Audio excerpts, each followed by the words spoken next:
میں ایک دفعہ ایل او سی کے قریب بیان کے لیے گیا، رش کافی تھا، تو ایک نوجوان جس کی آنکھوں میں سرخی تھی تو وہ لوگوں کو چیر کے آگے بڑھنے کی کوشش کر رہا تھا۔ انتظامیہ نے روکنا چاہا تو میں نے اشارہ کیا کہ اس کو قریب آنے دیا جائے، تو وہ قریب آیا اور کپ کپاتے ہوئے ہونٹوں سے اس نے مجھے کہا کہ میں آپ کا سن کے بارڈر سے آیا ہوں، بس یہ میرے لیے دعا کیجیے اللہ مجھے شہادت عطا کر دے۔ جب قوم کے بیٹوں میں یہ جذبہ ہوگا تو دنیا کی کوئی طاقت ہمیں نہیں مٹا سکتی۔ قلت اور کثرت یہ پھر ثانوی حیثیت اختیار کر جاتی ہے۔ کس کے پاس اسلحے زیادہ ہیں، کس کے پاس افرادی قوت زیادہ ہے، معاشی طور پہ کون مضبوط ہے، پوری دنیا کفر کا ہاتھ کس کی پشت پر ہے، یہ چیز ثانوی حیثیت اختیار کر جاتی ہے۔ دیکھا یہ جاتا ہے سینوں میں جذبوں کا طوفان کس کے پاس ہے۔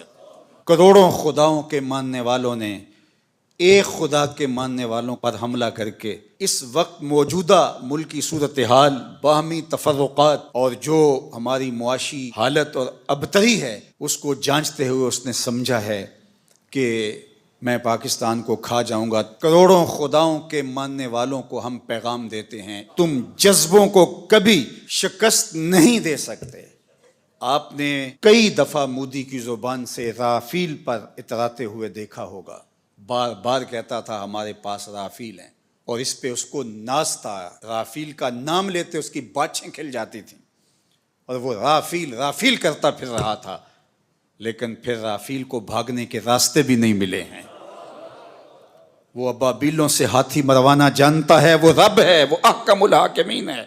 اس نے ابرا کے ہاتھیوں کو نیست و نابود کر کے رکھ دیا۔ تمہارے رافیل کا جو حال ہوا پوری دنیا تم پہ تھو تھو کر رہی ہے، اور ہمارے ابابیل تمہارے مقابلے میں ڈٹے ہوئے، اور انشاءاللہ پاکستان فاتح بن کے ابھرے گا۔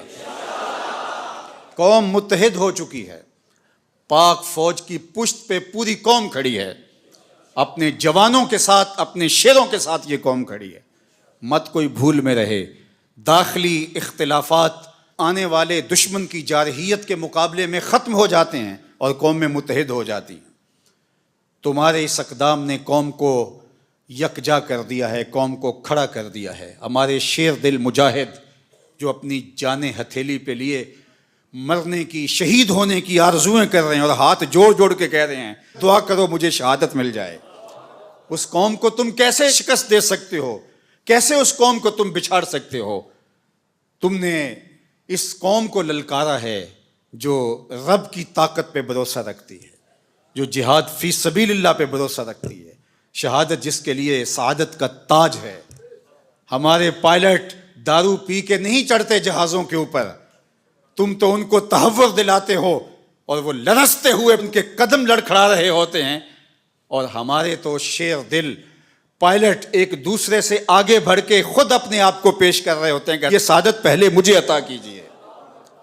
تم ایم عالم کی داستانیں بھول چکے ہو، یہ انہی کے فرزند ہیں، یہ انہی کے بیٹے ہیں، اور یہ قوم انشاءاللہ سرخرو رہے گی، سر بلند رہے گی۔ تم بھول گئے، تم نے سمجھا کہ یہ باہمی افتراق میں مبتلا ہے، اور آج اسرائیل کے بل بوتے پہ پھدک رہے ہو۔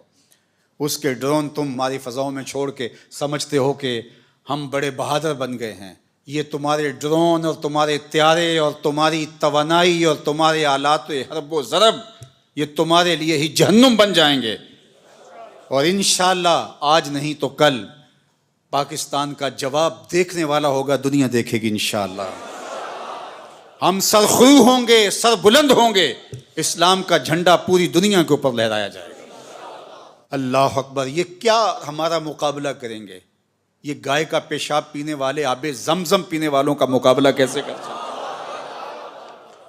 وہ گائے جس کا پیشاب اس کا اپنا بچہ نہیں پیتا، وہ دودھ پیتا ہے، پیشاب نہیں پیتا، تو یہ کیا ہمارا مقابلہ کر پائیں گے؟ ان کی پتلونیں ابھی سے گیلی ہونی شروع ہو گئی ہیں، ذرا ان کی چیخ و پکار دیکھو، ان کے میڈیا ہاؤسز کے اندر کس طرح چیخ اور چلا رہے ہیں، اور پیچھے ان کا خوف ملاحظہ کیجئے، اور اس قوم کا جذبہ بھی دیکھیے۔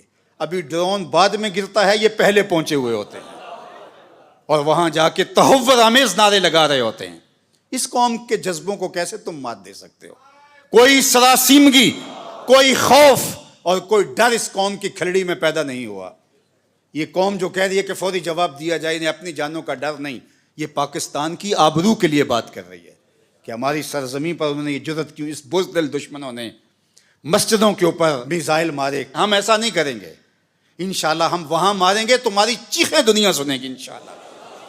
اور سرخرو اور سر بلند رہے گا یہ وطن انشاءاللہ. اس کا جھنڈا سبز ہلالی پرچم جس کا رنگ گنبد خضرا کے رنگ والا ہے، یہ جھنڈا قیامت تک یوں ہی لہراتا رہے گا. گنبد خضرا کا فیضان ہے یہ وطن، رسول اللہ کی نگاہ کا فیضان ہے یہ وطن، اولیاء کی نظروں کا فیضان ہے یہ وطن. اس وطن کو مٹایا نہیں جا سکتا، قیامت تک یہ وطن باقی رہے گا. قوم یکجا رہے، اپنی پاک بہادر اور مسلح افواج کے پیچھے پوری قوت کے ساتھ کھڑی رہے. انشاءاللہ پاک فوج آپ کو مایوس نہیں ہونے دے گی. ہمارے مجاہد، ہمارے سپاہی، ہمارے سپہ سالار، ہماری فوج کا ایک ایک فرد سینہ سپر ہے دشمن کے مقابلے میں. اور انشاءاللہ آپ آج نہیں تو کل دیکھیں گے کہ دشمن کو بھاگتے ہوئے راستہ نہیں ملے گا اور اسلام کا پرچم سر بلند ہو رہا ہوگا اور پاکستان زندہ باد کے نعرے لگائے جا رہے ہوں گے. آئیے میرے ساتھ نعرہ بلند کریں. نعرہ تکبیر، نعرہ رسالت، اسلام، پاکستان، پاک فوج. نعرہ تکبیر، نعرہ تکبیر. کی محمد سے وفا تو نے تو ہم تیرے ہیں، یہ جہاں چیز ہے کیا لوح و قلم تیرے.